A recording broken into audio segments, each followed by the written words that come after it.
2012ला अशीच महापालिका निवडणूक झाली आणि अकोल्यात भाजप सगळ्यात मोठा पक्ष ठरला असतानाही प्रकाश आंबेडकरांनी वंचितचा महापौर बसवला.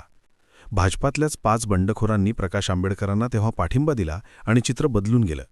आता यावेळची निवडणूक झाल्यानंतरही प्रकाश आंबेडकर जिथे भाजपला सत्तेपासून दूर ठेवता येईल तिथली समीकरणं जुळवतायत आणि सगळ्यात आधी त्यांनी लक्ष घातलंय ते अकोल्यात. इथे भाजपने 80 पैकी 38 जागा जिंकल्यात, पण तरीही भाजपचा महापौर इथे बसणार नाही असं समीकरण प्रकाश आंबेडकरांनी तयार केलंय. विशेष म्हणजे राज्यात सत्तेत असलेल्या अजितदादांच्या राष्ट्रवादीलाही सोबत घेतलंय आणि बहुमतासाठी लागणारी मॅजिक फिगरही गाठल्याचं सांगितलंय. पण खरंच अकोला महापालिकेत प्रकाश आंबेडकर भाजपला सत्तेपासून दूर ठेवू शकतात का, तेच मी या व्हिडिओतून सांगणार आहे. अकोला महापालिका निवडणुकीत 2017ला भाजपने 48 जागा जिंकून एक हाती सत्ता आणली होती. अकोला महापालिका फार मोठी नसली तरी विदर्भातला स्ट्राईक रेट वाढवण्यासाठी भाजपला तिची गरज होती. जवळपास 8 वर्षांनी निवडणुका झाल्यानंतर भाजपचं संख्याबळ 48 वरून 38 वर घसरलं आणि महापौर बसवण्यासाठी 3 जागा कमी पडायला लागल्या. भाजपला अकोल्यात आधीच गटबाजीचं ग्रहण लागलेलं आहे आणि 2 गट उघड दिसतायत. खासदार अनुप धोत्रेचा गट इथे सध्या वरचढ आहे, तर माजी गृहराज्यमंत्री रणजित पाटलांचा गट सत्तेत असूनही सत्तेत नसल्यासारखा आहे. यावेळी तर खुद्द रणजित पाटलांच्याच पुतण्याला भाजपने तिकीट नाकारलं आणि तो बंडखोरी करून अपक्ष जिंकूनही आला. भाजपने गटबाजी असतानाही 38 जागा जिंकल्या.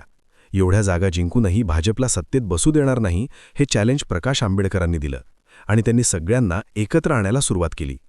खरं तर अकोल्यात भाजप 38 आणि शिवसेना 2 अशी 40ची बेरीज होते आणि बहुमतासाठी फक्त 1 नगरसेवक कमी पडतोय, जो अजितदादांच्या राष्ट्रवादीचा मिळू शकतो. पण इथे आता भाजपची गटबाजी आणि प्रकाश आंबेडकरांचा पुढाकार यामुळे खरा ट्विस्ट आलाय.